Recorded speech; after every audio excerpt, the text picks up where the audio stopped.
Bonsoir Anne Hidalgo. Bonsoir à vous.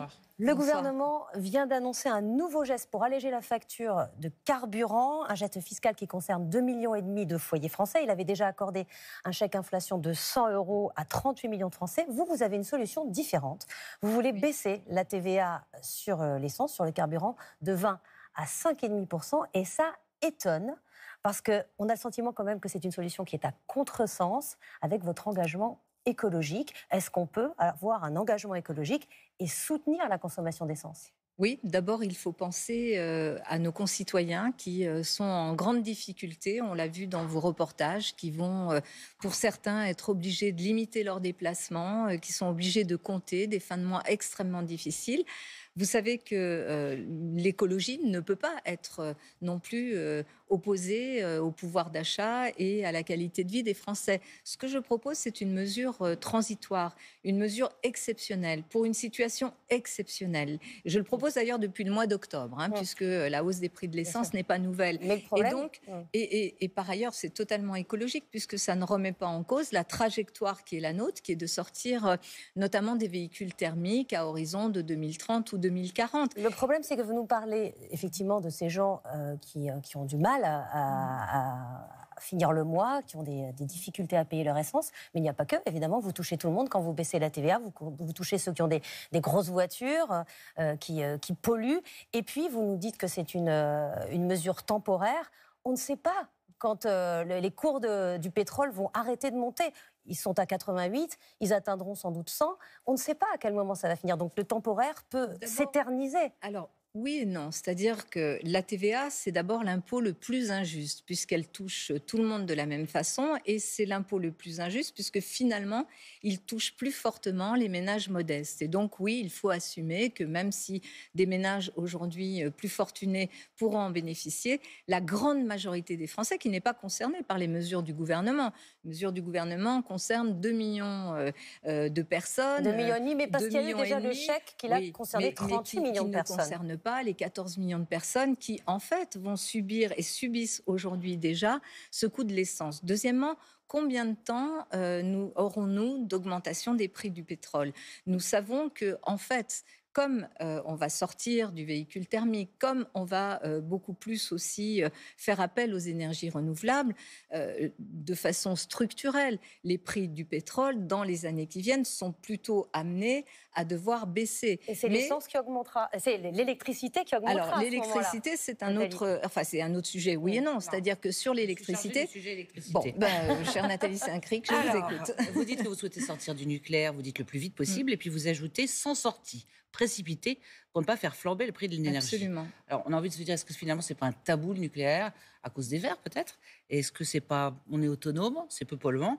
Est-ce que c'est pas finalement le moins pire ? Et est-ce qu'on ne devrait pas accepter pendant un certain temps ? Et vous, pendant combien de temps vous acceptez de garder le nucléaire ? Moi, je m'inscris d'ailleurs dans les rapports qui sont faits en France, qui sont des rapports très sérieux, qui programment différents scénarios. Il y a notamment un scénario qui mise sur 100% d'énergie renouvelable. C'est le choix que je fais. Alors vous me direz c'est un après, scénario qui va mix renouvelable, bien sûr, qui va à 2050, voire peut-être un peu au-delà, qui fait du nucléaire une énergie que, bien sûr, nous n'allons pas abandonner aujourd'hui, ça n'aurait pas de sens.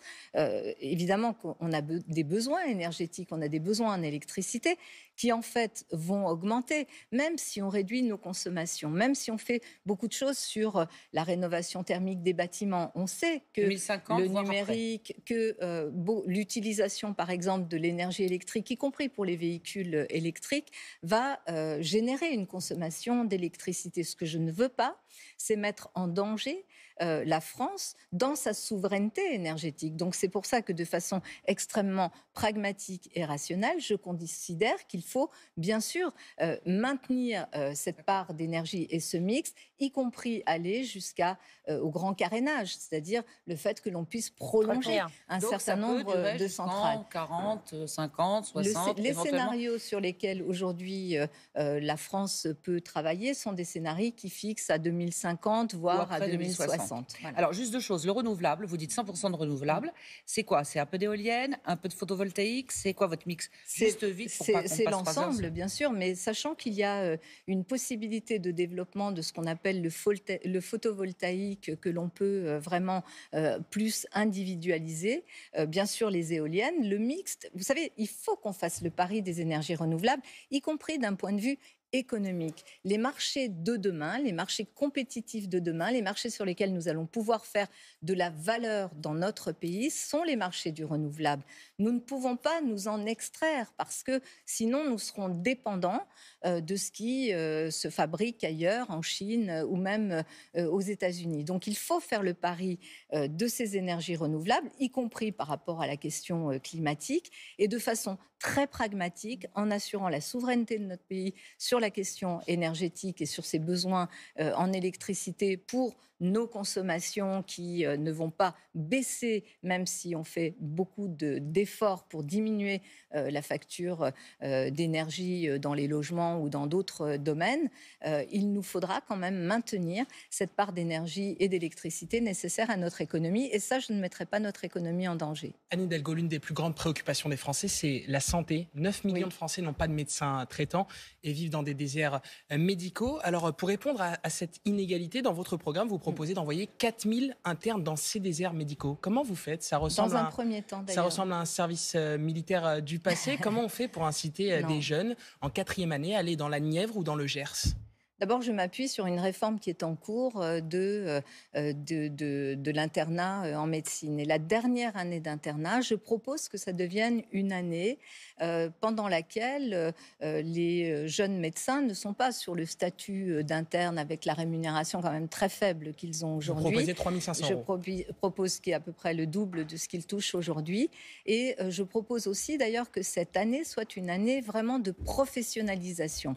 Beaucoup de jeunes internes m'ont dit c'est bien de faire ce genre de choses, mais nos études sont longues, sont difficiles. On ne peut pas, parce qu'il y a eu ce numerus clausus qui finalement a fait peser sur notre pays cette difficulté et à l'appui maintenant des déserts médicaux, on n'a pas à payer finalement des manquements de ce qui s'est passé avant nous. Et je suis d'accord avec eux.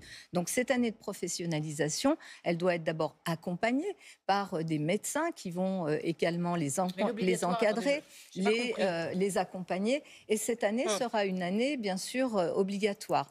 Dans un premier temps, en 2022, puisqu'on peut la mettre en application dès 2022, ce seront 4000 personnes qui pourront aller dans ces déserts médicaux. Et puis ensuite, en année pleine, pour l'instant, c'est 8000. Moi, 8000 étudiants qui sont formés en médecine. Je propose qu'on passe aussi à 15 000 assez rapidement, mais on en récoltera les fruits dans 10 ans. On parle des étudiants en médecine. Vous placez la jeunesse au cœur de votre projet. Vous annoncez un minimum jeunesse.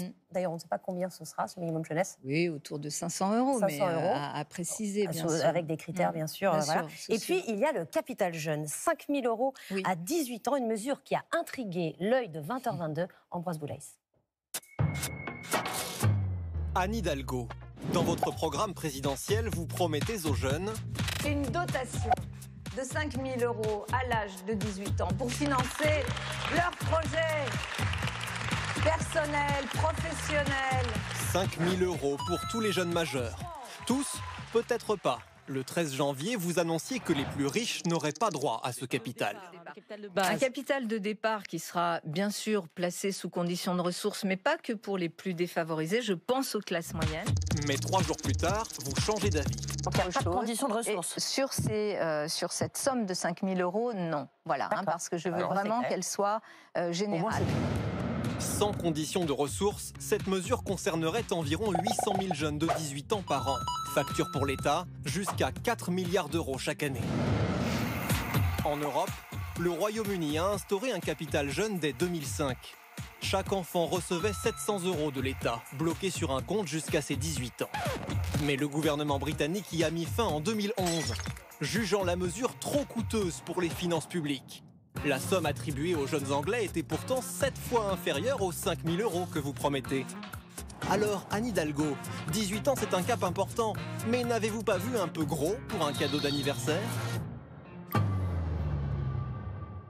Anne Hidalgo, on parle de 20 milliards d'euros sur le quinquennat, 4 milliards par an. Qui va être concerné par cette mesure qui touche les jeunes ? C'est une mesure qui concernera tous les jeunes de 18 ans. Je veux vraiment que cette mesure ne soit pas universelle, qu'elle ne soit pas sous condition de ressources. Oui, il y avait une petite imprécision. Pardon, ça peut arriver. Non, pas une hésitation. Pas une hésitation, mais voilà. En tous les cas, pour tous les jeunes, effectivement, sans condition de ressources, parce que je pense que tous les jeunes ont le droit d'être accompagnés dans la vie, dans des projets. Par exemple, un jeune de 18 ans qui veut aller parfaire une langue étrangère dans un autre pays, pourra le faire, pourra peut-être aussi utiliser ce capital un peu plus tard. Je pense que c'est une façon d'aider nos jeunes à démarrer dans la vie. Notre pays est quand même un pays très dur avec sa jeunesse. Vous entendez ces voix à gauche, pas qu'à droite, à gauche, qui disent on ne peut pas donner 5 000 euros à des jeunes de 18 ans sans contrepartie, sans projet. On parle pourquoi pas du permis de conduire, d'une année de formation ou d'une année à l'étranger. Ça sera à eux de décider ce qu'ils en font. Vous savez, j'entends beaucoup de voix toujours pour expliquer que quand on a des mesures sociales, des mesures qui visent à permettre plus d'égalité, à permettre à la jeunesse d'être quand même mieux traitée dans notre pays, on est un des rares pays européens à ne pas avoir le minimum jeunesse. C'est pas la même chose, hein, mais à ne pas avoir le minimum jeunesse. On est un pays qui vraiment n'accompagne pas. Regardez la situation de nos étudiants dans les universités. Regardez cette précarité dans laquelle ils sont. Et on va m'expliquer qu'il y a d'autres priorités, que la priorité de notre jeunesse n'en est pas une. Je vais vous dire une chose. Je pense que notre pays qui est très fracturé, notre pays dans lequel les inégalités ont augmenté d'une façon considérable, dans lequel la jeunesse doute, dans lequel on nous dit que l'état de santé mentale de notre jeunesse est extrêmement préoccupant, eh bien moi je fais le choix, parce que les politiques sont là pour faire des choix, je fais le choix de dire on peut non seulement réunir et rassembler notre pays autour de l'avenir de notre jeunesse, mais en même temps en disant à cette jeunesse on vous fait confiance y compris pour avoir les projets que vous voudrez déployer. Et on fait une confiance avec un chèque de 4 milliards par an. Hein. Donc oui, on l'a dit. Et vous croyez que l'ISF, c'est 4 milliards de cadeaux fiscaux qu'a fait Emmanuel Macron et ça choquait personne? Eh bien, moi, ça choquait sans doute. Eh bien, voilà, moi, ça me choquait. Mais là, c'est 4 milliards à des jeunes de 18 ans. Et je préfère que ces jeunes de 18 ans puissent partir dans la vie avec cette idée qu'ils peuvent avoir un projet. Et ne vous inquiétez pas, ils auront des projets parce que notre jeunesse, elle est sérieuse aussi. Hein. Notre jeunesse, elle a envie de se projeter dans la vie et pas parce que ce que vous entendez, c'est qu'ils pourraient dilapider cet argent n'importe comment. Je vous entends rien. Donc, voilà. En tous les cas, je leur fais confiance. On voudrait juste vous faire préciser votre projet, parce que c'est important de parler de vos projets. Il y a un débat qui est hautement inflammable, c'est sur les droits de succession. Oui, dans votre programme, vous dites que pour 95% des Français, vous allez baisser ces droits. Absolument. Vous n'êtes pas la seule, hein, il y en a d'autres, on pourra en parler. Que pour les autres, au-dessus de 2 millions, ça ne va pas être facile. Alors, premier point, il y a une chose importante en ce moment, c'est une donation qu'on fait de son vivant, justement pour les jeunes. Tout parent, on ne parlera pas des grands-parents, peut donner 100 000 euros défiscalisés tous les 15 ans. Vous faites mieux, vous faites moins bien? On fait beaucoup mieux, en fait. Et d'ailleurs, ce que je peux vous dire... La donation, vous la mettez à 100 000? Ce que je vais vous dire, c'est que cette proposition que j'ai repris dans mon programme est une proposition de loi portée par les députés, notamment Christine Pires-Beaune, qu'elle la travaille depuis 2 ans avec des experts, que d'ailleurs ça reprend beaucoup des propositions du Conseil d'analyse économique. Et que ce que nous avons souhaité faire, c'est quoi? C'est garantir d'abord à tous les Français de classe moyenne, parce que le fait de pouvoir transmettre son patrimoine ou de faire des dons, des donations de son vivant, c'est quelque chose de normal. C'est normal que quelqu'un qui a travaillé ça, c'est sur la philosophie. Ça, c'est la philosophie. 75% des successions qui ne sont pas soumises aujourd'hui. À l'impôt. Absolument, aujourd'hui. Et donc, nous portons à 300 000 euros, dans une vie, à 300 000 euros, et on se place du côté de celui qui reçoit. D'accord ? 300 000 euros. Donc, jusqu'à 300 000 euros, exonération totale. Yannick Jadot, 100 000 dans une vie. Valérie Pécresse, 100 000 tous les 6 ans. Deuxième sujet, si on veut avoir le temps de tout faire. Pour ce qui est de l'héritage, aujourd'hui, abattement de 100 000 euros. Certains proposent de le passer à 200 000. Jean-Luc Mélenchon dit que lui va taxer au-delà. On prend tout au-delà de 12 millions. Au-delà de 12 millions.